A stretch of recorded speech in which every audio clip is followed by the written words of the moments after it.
this, the last part of what you said meant that you have some regrets being there for 6 years.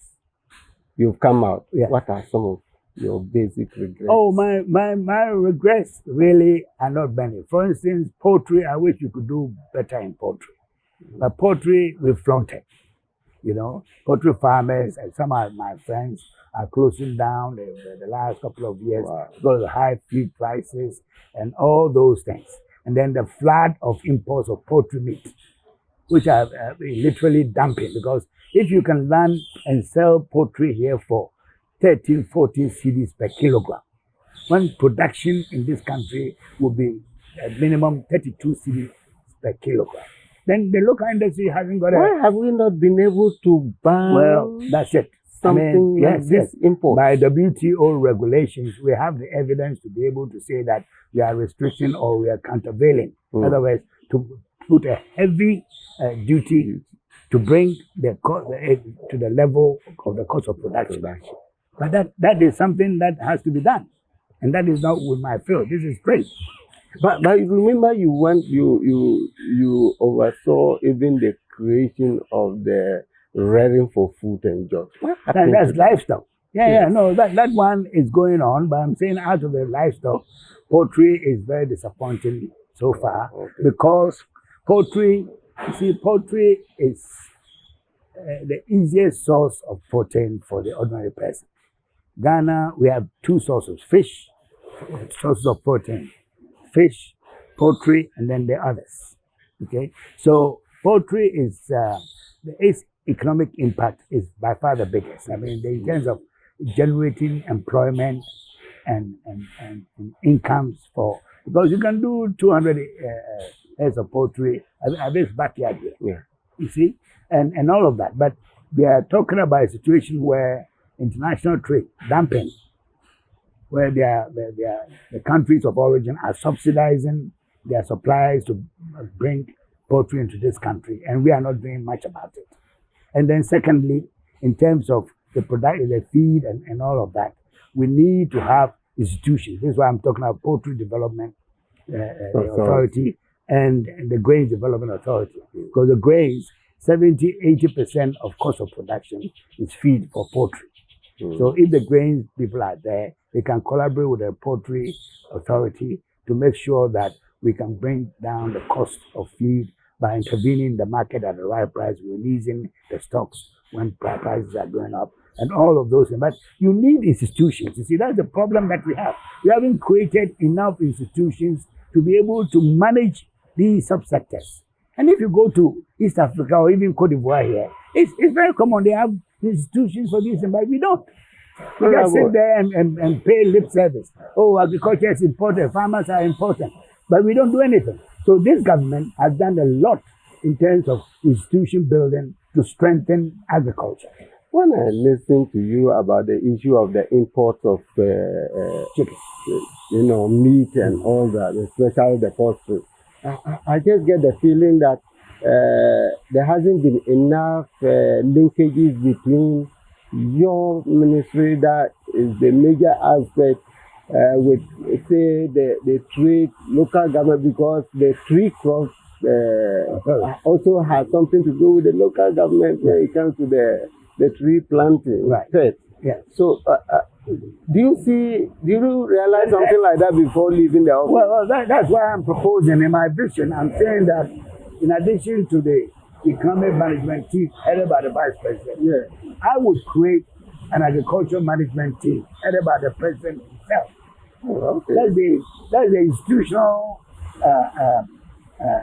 structure that I want to bring in, a novelty. Headed by the president himself, consisting of 7 interrelated ministries on agriculture. So we are talking about MOFA itself, trade and industry, finance, land and forestry. We are talking about transport. We are talking about local government. These 7 will form the agricultural management team, which would, and then science and technology. We are starting, that's the second one. We are starting from the research laboratories, which are heavily underfunded. We have some of the most brilliant, qualified scientists in our laboratories, but they don't have the tools to work with because of inadequate, So we need to take a holistic approach in terms of the management and to ensure that in terms of priority, budget allocations and public resource allocations, they will get first priority. And if we are able to do that, I'm sure with these newly created institutions that I'm talking about, we can be able to do the $6 to $12 billion to be able to finance our development from agriculture without having to rely on debt. On our PhD, at a point, your name was synonymous with PhD. That's right. I got the sense that getting to the latter part of the 5-6 years, it looks like PhD struggles with the issue of, forget about the issue of the substitute of fertilizer that is externally affected.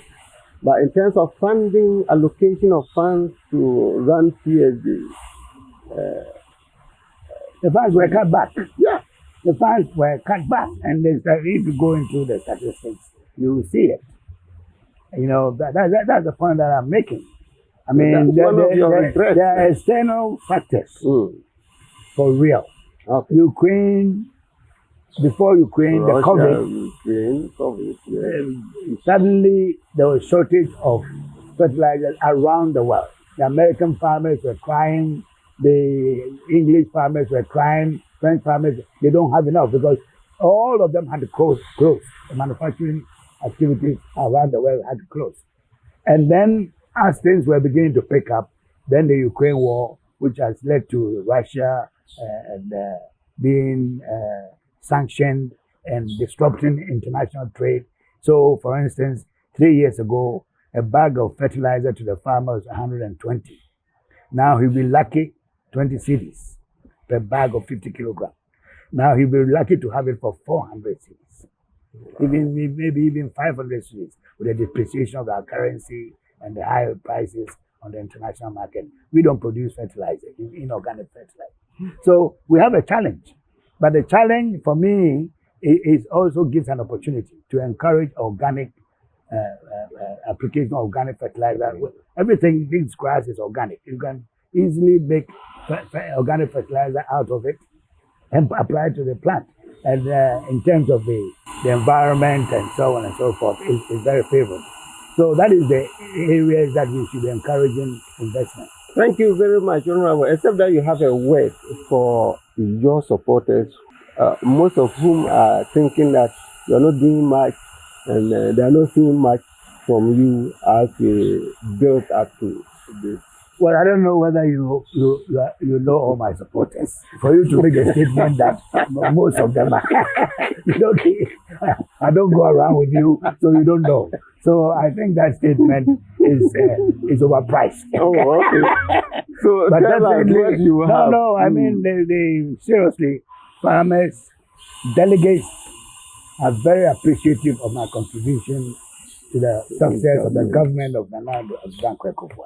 That one I have no doubt. And I only have to go from Accra here, where there are very few farmers, into the savannah and the transition and the forest belt, where everybody almost is a farmer, for me to appreciate the impact that I've made on their life.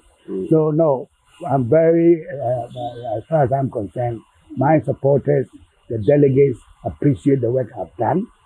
And I'm confident that when it comes to voting, a large majority of them are going to vote for me to bear the flag of the NPP. Thank you very much. We wish you all the best as we look forward to both the super and the flag bearership, of which we'll monitor keenly, and we know you are going to make it.